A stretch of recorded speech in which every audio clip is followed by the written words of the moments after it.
Bonjour à tous, alors aujourd'hui on va parler du film doublement oscarisé Sound of Metal. Et ça tombe bien, j'ai le petit t-shirt pour l'occasion, je l'ai reçu ce matin, merci à Tandem Film, c'est super sympa.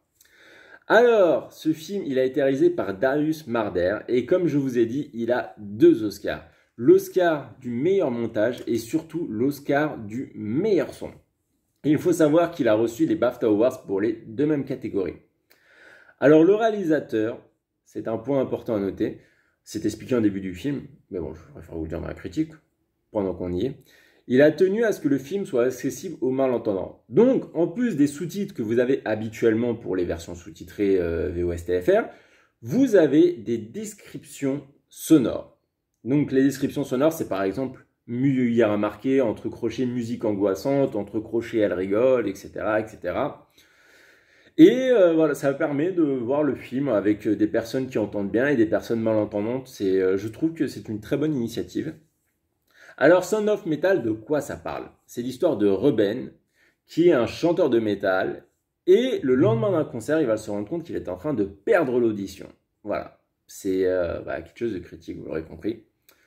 Et on va voir comment ça va se passer pour lui. Bon, vous avez l'habitude, si vous aimez la vidéo, n'hésitez pas à mettre un pouce bleu, ça soutient la chaîne, et à vous abonner aussi, parce qu'il y a régulièrement de nouvelles critiques. Alors, ce film était une véritable curiosité pour moi, parce que je savais qu'il tournait autour de tout ce qui est les sensations auditives, j'avais envie de voir ce que ça faisait. Et c'est une très très belle réussite, honnêtement, je suis très content d'être allé le voir, parce que c'est une expérience unique. Et rien que pour cette façon de faire, je ne peux que vous recommander d'aller le voir. Alors, donc cette expérience, qu'est-ce que c'est? C'est que, comme je vous l'ai dit, Ruben, il va devenir sourd, enfin en tout cas malentendant. Et donc, on va voir ce que c'est dans sa tête d'être atteint de cette surdité, excusez-moi. Donc, le film va commencer, on entend tout bien, enfin, on va même entendre le métal fort, etc. Et c'est vrai qu'à un moment, comme lui, ça va se couper par à coup. Et va avoir comme un bruit sourd, comme pas l'espèce de bruit blanc, mais voilà, et ça fait vraiment bizarre. Et en fait, on va passer d'entendant à malentendant. Et je trouve cette expérience vraiment intéressante de pouvoir se mettre à la place de Ruben, parce que c'est vrai que dans beaucoup de films où les gens perdent un sens, que ce soit l'ouïe ou la vue, et forcément, pour la vue, on va pas vous mettre un écran noir. Et pour lui, c'est en fait les films se comportent comme si on était un personnage extérieur, que voilà, nous on entend tout parfaitement et on sait que la personne est sourde. Là, dans la majorité des films, c'est ça en tout cas. Là, non, là on est dans la tête de Ruben. Alors attention, on n'est pas dans la tête de Ruben pendant les 2 heures du film, non. Pendant une bonne partie aussi, on va être à l'extérieur. Ça veut dire que concrètement, on va entendre, quand on va être dans sa tête, on va mal entendre, voilà, on va avoir le bruit sourd, etc. Des trucs qui ne sont pas distinguables. Je sais pas si c'est très français ce mot, c'est pas grave. Et on va repasser au côté entendant, et après on va repasser dans la tête de Ruben. Voilà, il va avoir des switches de l'un à l'autre qui sont très bien placés, ces switches. C'est à des moments clés, des moments importants.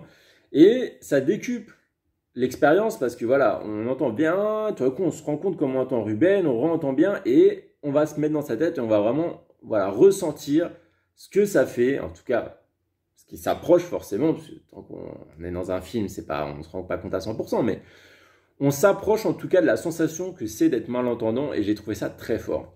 Forcément, les switches vont pas toujours être agréables, parce que entendre bien et d'un moment à l'autre ne plus rien entendre, c'est pas forcément agréable, mais c'est très important pour l'expérience et c'est d'autant plus immersif.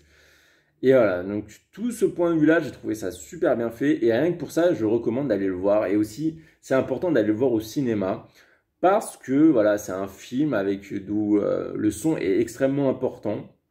Donc forcément, au cinéma, vous avez des meilleures enceintes que chez vous, parce que je sais qu'il y a eu beaucoup de téléchargements sur ce film, c'est un des fléaux qui a été remonté, parce qu'il est sorti un moment aux États-Unis, voilà, il a été oscarisé, donc il y a beaucoup de gens qui voulaient le voir en avant.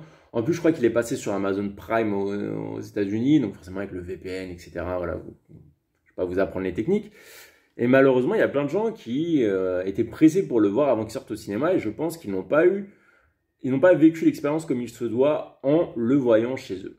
C'est dommage. Donc si vous pouvez, même si vous l'avez vu chez vous, allez le voir au cinéma. Je pense que ça va vous changer la vision du film. En tout cas, vous allez vraiment voir le film comment il a dû être fait et le réalisateur voulait nous le présenter. C'est très important. Alors, en plus, voilà, de toute cette côté expérience auditive qui se suffit à elle-même, limite, vous avez la présence de Riz Ahmed en tant qu'acteur principal. Alors, cet acteur anglais, enfin britannique, l'acteur britannique est vraiment bluffant dans sa performance, j'ai trouvé exceptionnel. Il porte très bien le style du personnage et voilà, sa performance de haut vol, elle nous permet d'autant plus ressentir et d'autant plus être empathique avec Ruben. Parce que c'est vrai que peut-être que malgré l'expérience sensorielle, un mauvais acteur aurait gâché le truc, mais non. Là, on est à fond dans l'expérience. Après, je dois dire, c'est vrai que les personnages, ils sont pas forcément super bien explorés. C'est vrai, j'ai trouvé ça, voilà, on reste assez à la surface. Et même l'histoire, voilà, l'histoire, elle est pas folle non plus. Elle se regarde, hein. Honnêtement, ça se regarde sans problème, il n'y a pas de longueur, rien. Mais il n'y a rien de, il n'y a pas les événements exceptionnels qui font que, bah, il y a cette partie du film qui m'a traumatisé. Non. Ça reste regardable. En tout cas, je parle vraiment en termes de scénario. Ça s'enchaîne bien. Il n'y a pas de temps mort, comme je vous ai dit. Mais voilà. Le limite, en fait, tout ça, ça devient secondaire parce que l'expérience auditive est tellement folle.